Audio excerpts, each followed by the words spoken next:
And we have a go for auto sequence start. T-minus 17 seconds and counting. All systems are go. Start. 2, 1. Booster ignition and liftoff. It's time to charge up with Victor Pisano. Hey everybody, Victor Pisano with Charge Up. Thanks for listening to another edition of the Powercast. Today we're going to narrow it down to one word. We're going to make this thing simple. Fear. Now let's get specific. I want you to walk away after you listen to this with the mindset that fear is a lesson. Fear is not a punishment. Fear is not negativity. Fear is a lesson. And this is the reason why I want to get you to that point. The fear of failure has become such an epidemic. And I'm talking about from boardrooms to locker rooms.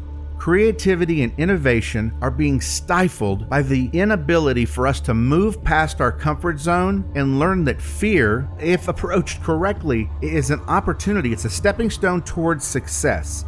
There is no such thing as innovation and breakthrough without fear. A great video is an interview that BET Genius Talks did with Kobe Bryant, and he clarifies to me in the easiest sense how to look at failure. And I'm going to quote this in a passionate, outspoken manner. He looks at the person who's interviewing and he says, failure does not exist. It doesn't exist. It is a figment of your imagination.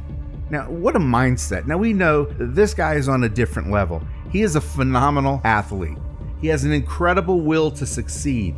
He has pure determination, pure grit. This is a person who was born to compete. But so were you. It's just what you're willing to put in. What kind of effort are you willing to put in to develop the skills necessary to take things like a fear of failure and turn it the opposite and let it work to your advantage? Because here's the thing. If you decide to learn from a situation, you have the opportunity to just move on and try again. The fear of failure for most, they stop. And they don't realize they may be 1, 2, maybe 3 steps away from something really incredible. But yet we make a conscious decision because we have complete control of the situation to stop or to give up or to settle. And mediocrity sucks. There is no need for mediocrity in anything you do. If you are a leader, if you are willing to challenge yourself, if you're willing to influence others and make an impact, don't ever settle for mediocrity. It's not worth staying on that level. You're above that. And it's a constant struggle to stay above that line of exceeding expectation, and that's going to come through failure. There's no other way to look at it. Failure is going to be part of your game plan. You're going to prepare for it. You're going to know it's going to occur. You've just got to get back up. Now, hey, if something really bad occurs, there's still a lesson within it, okay?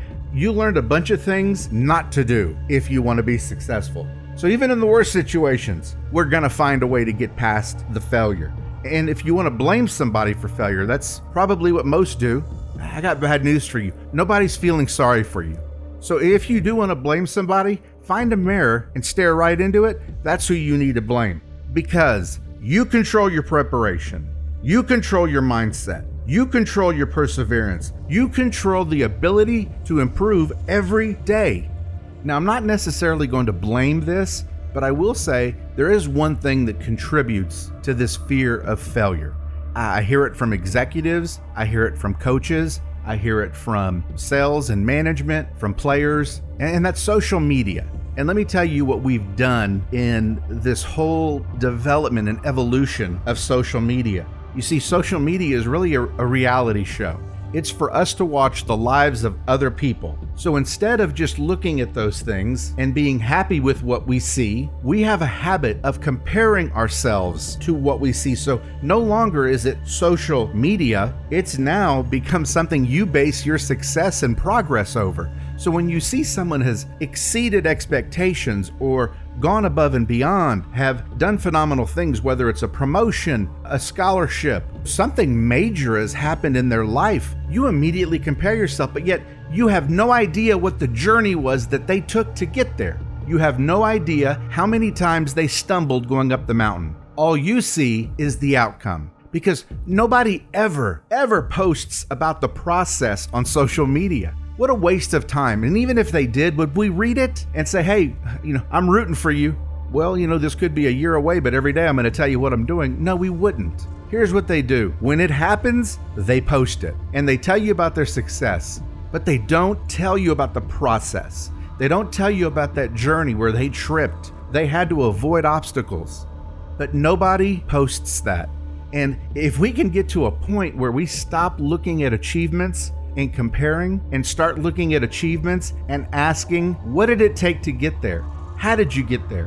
What resources did you use? Tell me your story. Okay, see, now social media is no longer a comparison. Social media now is a tool. It's a resource. It's something that you can use. Because if you focus on others' achievements, you're going to turn it into something that destroys your self-awareness and your self-worth. And it's not worth it. Growing up, I never had social media. I didn't have to compare myself to others. You know how I compared myself to others? On a football field or on a baseball field, and I got to see it with my own eyes. So if somebody was playing ahead of me, if somebody was having a better game, I didn't have an excuse because I saw it. I saw exactly what that person was doing better. Even now in my career, if I see somebody getting a promotion, if I see somebody accelerating, well, kudos to them because their work is something that's tangible. Their effort is tangible. It's something that's talked about. I don't have to go to social media to hear about their promotion. I got to see it. I got to see the journey, the process, the failures, the success, the teamwork, the resources. So it's live. It's all right there in front of me. Here's my advice to you. Come to the conclusion that you create your own reality. You're writing your own story, so own it. You can even use the words from Kobe Bryant. Tell yourself, failure doesn't exist here. That is your mindset moving forward.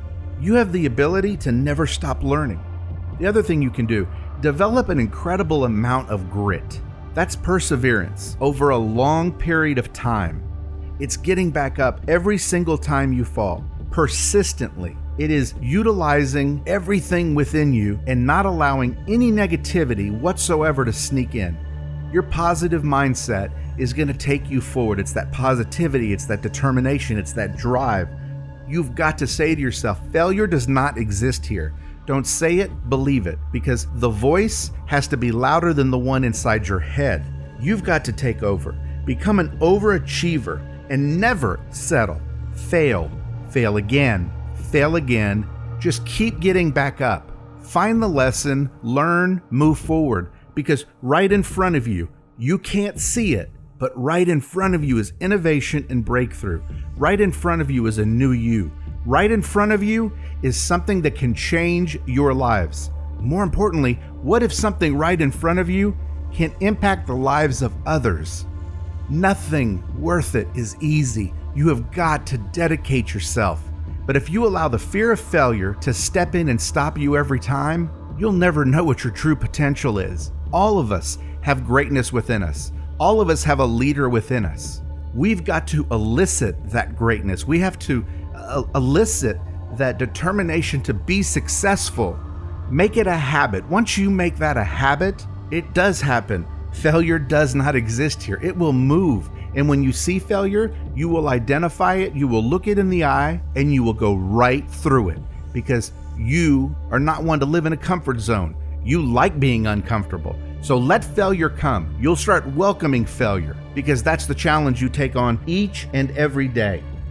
Growth is your priority. Growth is your priority. It is the number one thing that is going to drive you. Because if growth is your priority, falling down will always result in getting back up. I've said it before and I'm going to say it again. We don't need more leaders. What we do need, however, is effective, confident, and leaders filled with integrity and grit. As we wrap this thing up, if you remember one thing, I want you to remember this. Your struggle can be your gift if you approach it correctly. Your struggle can be your gift. And the reason I say that is because that amount of adversity you face, if you do not allow the fear of failure to enter into the equation, if grit, determination, perseverance, and a mindset that you will succeed take over, you're unstoppable. You cannot have the ability to influence if fear is always on your mind.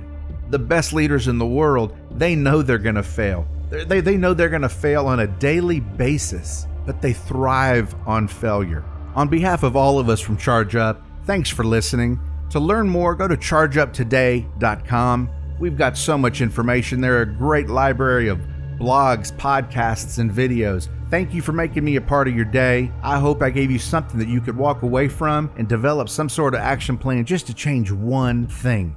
Always remember, leadership is a privilege. Have a great day, and don't forget, my friends, charge up. Roger, we'll stop. That was a picture-perfect end to a top-fueled mission. Everybody, welcome back to Earth. Thanks for listening to Charge Up with Victor Pisano. Subscribe to the podcast at chargeuptoday.com.